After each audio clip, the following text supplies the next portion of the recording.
जय जोहार, नमस्कार। दैनिक छत्तीसगढ़ चैनल देखना शुरू कर चुके हैं आप, और छत्तीसगढ़ की आज की तमाम सभी महत्वपूर्ण बड़ी खबरों की शुरुआत इस चैनल को सब्सक्राइब करने के साथ, ताकि बिना किसी रुकावट छत्तीसगढ़ की सारी बड़ी खबरें हम आप तक रोजाना पहुंचा सके।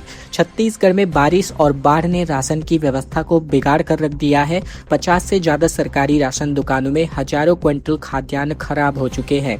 बता दें, छत्तीसगढ़ के बिलासपुर जिले में 17 जुलाई को हुई मूसलाधार बारिश और जलभराव का असर अब भी सामने आ रहा है। जलभराव के कारण हजारों क्विंटल खाद्यान्न पानी में भीगकर खराब हो चुका है, जिसकी वजह से सार्वजनिक वितरण प्रणाली अर्थात पीडीएस प्रभावित हुई है। जानकारी के मुताबिक जिले के शहरी और ग्रामीण क्षेत्रों की तकरीबन 50 से अधिक राशन के दुकानों पर यानी उचित मूल्य की राशन दुकानों को नुकसान पहुंचा है। पानी भर जाने की वजह से चावल, शक्कर, नमक समेत अन्य आवश्यक खाद्यान्न सामग्री पूरी तरीके से भीगकर खराब हो गई है। इसी के साथ ही कई दुकानों में रखे सरकारी रिकॉर्ड और महत्वपूर्ण दस्तावेज भी बाढ़ की भेंट चढ़ चुके हैं। सबसे अधिक नुकसान बैमा नगोई, टिकरापारा और मस्तूरी क्षेत्र की राशन दुकानों में बताया जा रहा है।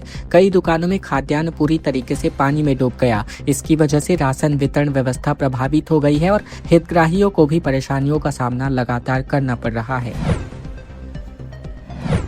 एक साथ अचानक 15 छात्रों के तबीयत बिगड़ने की वजह से फूड पॉइजनिंग की आशंका जताई जा रही है। ये पूरा मामला छत्तीसगढ़ के कबीरधाम जिले का है। पंडरिया विकासखंड स्थित कस्तूरबा गांधी कन्या छात्रावास में उस वक्त हड़कंप मच गया जब एक साथ 10 से 15 छात्राओं की तबीयत अचानक से बिगड़ गई। छात्राओं को उल्टी, दस्त और पेट दर्द की शिकायत होने पर तत्काल स्वास्थ्य केंद्र भेजा गया। प्रारंभिक तौर पर यह पूरा मामला फूड पॉइजनिंग का माना जा रहा है। राहत की बात यह है कि सभी छात्राओं की हालत फिलहाल सामान्य बताए जा रहे हैं। जानकारी के मुताबिक कबीरधाम जिले के पंडरिया थाना क्षेत्र के अंतर्गत ग्राम दुल्लापुर बाजार स्थित कस्तूरबा गांधी कन्या छात्रावास की कम से कम 10 से 15 छात्राएं कथित तौर पर फूड पॉइजनिंग का शिकार हो गई हैं। छात्राओं ने पहले पेट दर्द की शिकायत की, जिसके बाद उन्हें उल्टी और दस्त की समस्या होने लगी। सोनम वांगचुक के समर्थन में छत्तीसगढ़ के किसान भी उतर आ चुके हैं। केंद्रीय शिक्षा मंत्री धर्मेंद्र प्रधान के इस्तीफे की मांग की जा रही है।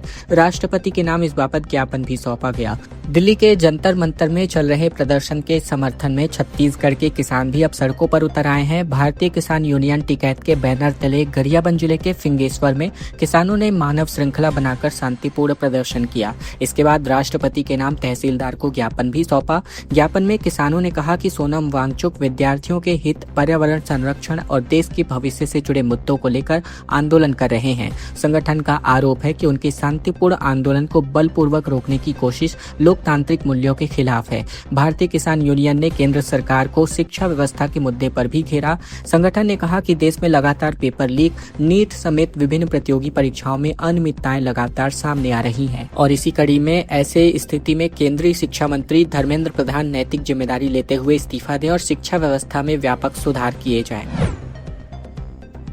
छत्तीसगढ़ में बारिश के बीच छाता लेकर निकले 1000 से भी ज्यादा अतिथि शिक्षक फ्लैश लाइट जलाकर किया विरोध प्रदर्शन। संविलियन और समान वेतन की मांग पर 20 दिनों से अनिश्चितकालीन हड़ताल पर है। छत्तीसगढ़ के 1000 से भी ज्यादा अतिथि शिक्षक अपनी मांगों को लेकर आंदोलनरत हैं। दुर्ग जिले में हिंदी भवन के सामने वे पिछले करीबन 20 दिनों से धरने पर बैठे हुए हैं। सोमवार को संविलियन, सेवा सुरक्षा और समान वेतन की मांग को लेकर शिक्षकों ने शिक्षा मंत्री गजेंद्र यादव के निवास का घेराव करने की कोशिश की।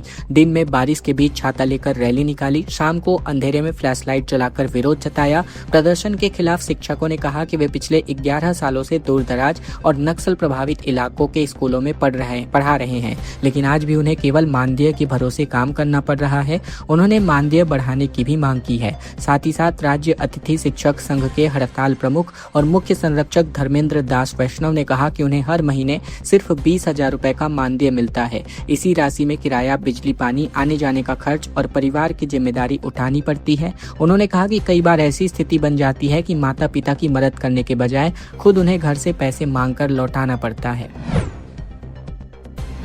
स्मार्ट मीटर के बढ़े हुए बिजली बिल के विरोध में अब कांग्रेस उतरने जा रही है। 23 जुलाई को धरना प्रदर्शन आयोजित होने जा रहा है। स्मार्ट मीटर और बढ़े हुए बिजली बिलों के मुद्दे पर कांग्रेस ने राज्य सरकार के खिलाफ आंदोलन करने का ऐलान किया है। छत्तीसगढ़ प्रदेश कांग्रेस कमेटी के महामंत्री कन्हैया अग्रवाल और असंगठित क्षेत्र समस्या निवारण प्रकोष्ठ के प्रदेश अध्यक्ष मोहम्मद सिद्दीकी ने बताया कि 23 जुलाई को रायपुर के राजीव गांधी चौक पर एक दिवसीय धरना प्रदर्शन आयोजित किया जाएगा। इस प्रदर्शन में कांग्रेस कार्यकर्ताओं के साथ साथ स्मार्ट मीटर और बढ़े हुए बिजली बिलों से परेशान उपभोक्ता भी शामिल होंगे।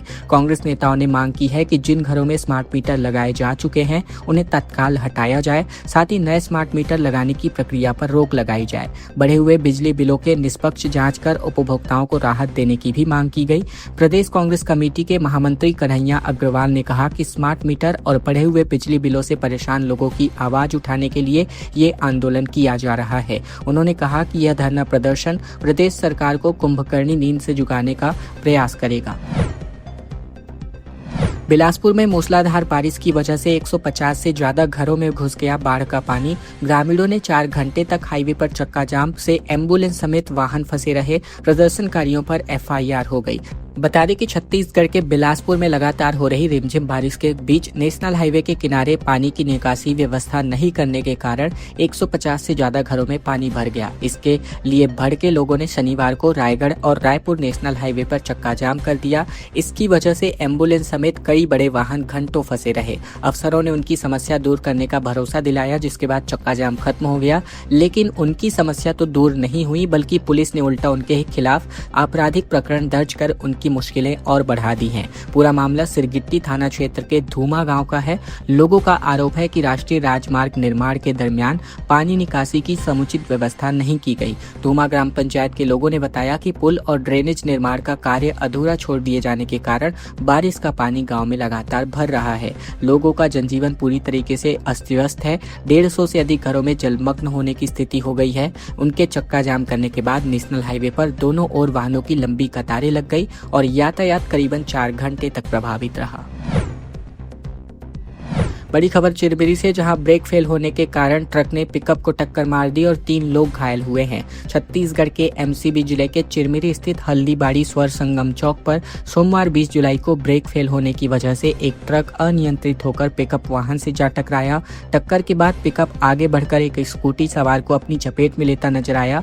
इस हादसे में 3 लोग घायल हुए हैं, जिनमें से एक के हालात गंभीर बताए जा रहे हैं। जानकारी के मुताबिक ट्रक का ब्रेक फेल होने के कारण चालक वाहन पर से नियंत्रण खो बैठा। अनियंत्रित ट्रक सामने चल रही एक पिकअप को टक्कर मार दी। पिकअप की टक्कर से स्कूटी सवार की इस हादसे की चपेट में आ गए। बता दें, हादसे में स्कूटी जो है ट्रक के नीचे आ गई और पूरी तरीके से क्षतिग्रस्त हो गई। घटना के बाद मौके पर अफरा तफरी मच गई और सूचना मिलते ही 108 एम्बुलेंस पहुंची। सभी घायलों को प्राथमिक उपचार के बाद जिला अस्पताल भेजा गया। बिलासपुर में चक्का जाम करना भारी पड़ा। बता दें, जल भराव की समस्या को लेकर राष्ट्रीय राजमार्ग 49 पर चक्का जाम करने वाले प्रदर्शनकारियों के खिलाफ पुलिस ने एक बड़ी कार्यवाही को अंजाम दिया है। करीबन 4 घंटे तक नेशनल हाईवे बाधित रहने के मामले में सिरगिट्टी पुलिस ने 5 नामजद समेत अन्य ग्रामीणों के खिलाफ FIR दर्ज कर दी है। प्रदर्शन के कारण नेशनल हाईवे पर लंबा जाम लग गया था। मिली जानकारी के मुताबिक बात करें तो शनिवार सुबह करीबन 9 बजे से दोपहर 1 बजे तक ग्रामीणों ने जल भराव की समस्या के विरोध में नेशनल हाईवे 49 पर जाम लगा दिया था। इस दौरान दोनों ओर वाहनों की लंबी कतारें लग गई थी और आम लोगों को भारी दिक्कतों का सामना करना पड़ा था। बता दें, पुलिस मौके पर पहुंची और प्रदर्शनकारियों को समझाइश देकर सड़क खाली कराने का प्रयास किया, लेकिन प्रदर्शनकारी अपनी मांगों पर अड़े रहे और सड़क से नहीं हटे। इसके चलते लंबे समय तक आवागमन पूरी तरह प्रभावित रहा। घटना के बाद अब सिरगिट्टी थाना पुलिस ने मामले में 5 नामजद आरोपियों समेत अन्य ग्रामीणों के खिलाफ विभिन्न धाराओं के अंतर्गत आपराधिक मामला दर्ज कर दिया है। पुलिस ने आवागमन बाधित करने, शासकीय कार्य में बाधा पहुंचाने समेत अन्य प्रासंगिक धाराओं में FIR दर्ज कर आगे की कार्यवाही शुरू कर दी है। सड़क नहीं होने पर कंधों पर 2 किलोमीटर को शव को लेकर के ढोना पड़ा ग्रामीणों को।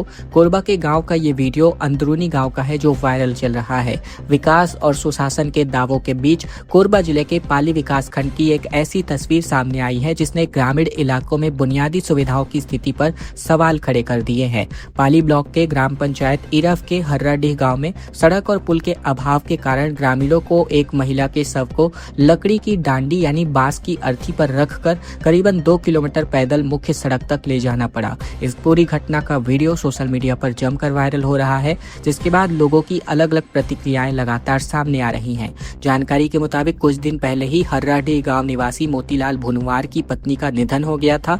अंतिम संस्कार के लिए शव को गांव से बाहर ले जाना था, लेकिन गांव तक सड़क नहीं होने के कारण कोई वाहन वहां नहीं पहुंच सका। मजबूरी में परिजनों ने और साथी ग्रामीणों ने बांस और लकड़ी की डांडी तैयार की।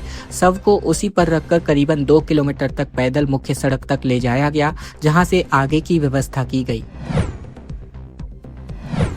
कांग्रेस ने कहा कि स्कूलों में 57,000 से अधिक शिक्षकों के पद खाली है। धनंजय ठाकुर बोले कि 12,560 से ज्यादा स्कूल भवन जर्जर है, सुविधाओं का भी अभाव है। प्रदेश कांग्रेस ने राज्य के सरकारी स्कूलों में शिक्षकों की कमी और बुनियादी सुविधाओं के अभाव को लेकर भाजपा सरकार पर निशाना साधा है। कांग्रेस का कहना है कि नया शिक्षा सत्र शुरू हुए करीबन 2 महीने बीत चुके हैं, लेकिन अब भी कई स्कूलों में पर्याप्त शिक्षक नहीं है और पढ़ाई के लिए जरूरी सुविधाओं का भी अभाव है। इसका सीधा असर बच्चों की पढ़ाई पर पड़ रहा है।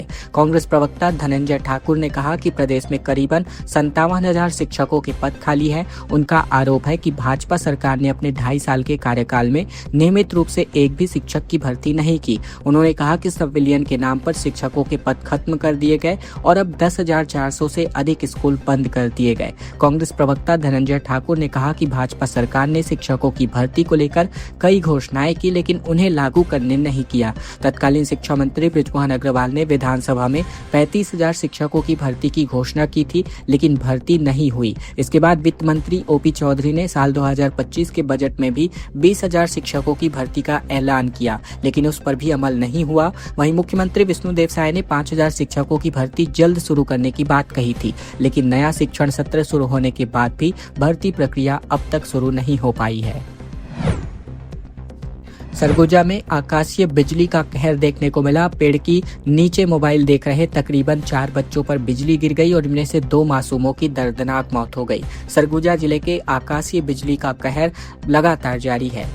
बीती शाम को लुंड्रा थाना क्षेत्र के ग्राम नागम में हल्की बारिश के दरमियान पेड़ के नीचे बैठकर मोबाइल देख रहे 4 बच्चे आकाशीय बिजली की चपेट में आ गए और इस दर्दनाक हादसे में 2 बच्चों की मौके पर ही मौत हो गई, जबकि 2 सगे भाई गंभीर रूप से घायल झुलस गए। दोनों घायलों को अस्पताल का इलाज जो है यहाँ पर जारी है। उनके हालात फिलहाल खतरे से बाहर हैं। जानकारी के मुताबिक मृतकों की पहचान रंजीत नगेसिया और रोशन नगेसिया के रूप में हुई है।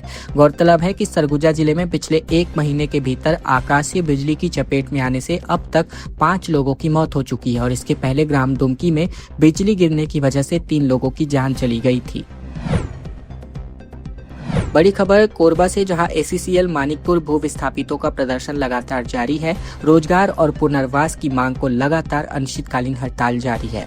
कोरबा में सोमवार को एसीसीएल मानिकपुर क्षेत्र के खदान विस्तार से प्रभावित ग्रामीणों ने रोजगार और पुनर्वास की मांग को लेकर जोरदार प्रदर्शन किया। एसीसीएल मानिकपुर प्रस्तावित ग्राम भू विस्थापित समिति बैनर के तले यहां पर ग्रामीणों ने 20 जुलाई को मानिकपुर क्षेत्र के महाप्रबंधक को अपना ज्ञापन सौंपा। समिति ने चेतावनी दी है कि यदि इनकी मांगों को जल्द पूरा नहीं किया गया तो एसीसीएल प्रबंधक कार्यालय के सामने अनिश्चितकालीन हड़ताल की जाएगी। समिति में मिलाई खुर्द क्रमांक 1, 2, 3, रापा कर्रा, इसके अलावा कुदारी खार, दादर खुर्द, ढेलवा डी, साथ ही बरसपुर और साथ ही कर्रानारा के कदमा बहार गांव के भू विस्थापित इसमें शामिल हैं। ग्रामीणों का कहना है कि लगातार खदान विस्तार और नाला डायवर्जन के नाम पर उनकी उपजाऊ और सिंचित जमीन अधिग्रहित कर ली गई, लेकिन रोजगार नहीं दिया गया। ईवी की खरीदी में तेजी है। नया पुराना 155 करोड़ का सब्सिडी अभी भी बकाया है। पेट्रोल और डीजल की किल्लतों ने ईवी गाड़ियों की बिक्री को 2 गुना से भी ज्यादा बढ़ा दिया है। पिछले वित्तीय वर्ष 2025-26 में करीबन 25,000 ई व्हीकल बिके थे, लेकिन अभी जनवरी से लेकर जून तक ही 12,000 से ज्यादा गाड़ियां बिक चुकी हैं। राज्य सरकार ने इस वित्तीय वर्ष में ई व्हीकल खरीदने पर 100 करोड़ की सब्सिडी देने का प्रावधान किया है, लेकिन पुराना बकाया और नई गाड़ियों की बिक्री को मिलाकर सब्सिडी 200 करोड़ के पार हो गई है। गाड़ियां ज्यादा और सब्सिडी का बजट कम होने पर भी अफसर लगातार परेशान हो रहे हैं। हालांकि उनका कहना है कि नियमों के अनुसार सभी को सब्सिडी दी जाएगी। गाड़ियों की संख्या और सब्सिडी की रकम की सूचना शासन तक पहुंचा दी जाएगी। जिन लोगों ने ईवी गाड़ियां खरीदी है उन्हें सब्सिडी की रकम हर हाल में मिलेगी। खबरों का सिलसिला बस यहीं तक का था। अगर आपको यह वीडियो अच्छी लगे, वीडियो को एक छोटा सा लाइक जरूर कर दीजिएगा। चैनल पर नए हैं तो चैनल को भी जरूर से सब्सक्राइब कर लीजिएगा, ताकि बिना किसी रुकावट छत्तीसगढ़ की तमाम सारी बड़ी खबरें हम आप तक रोजाना बिना किसी रुकावट के पहुंचा सकें।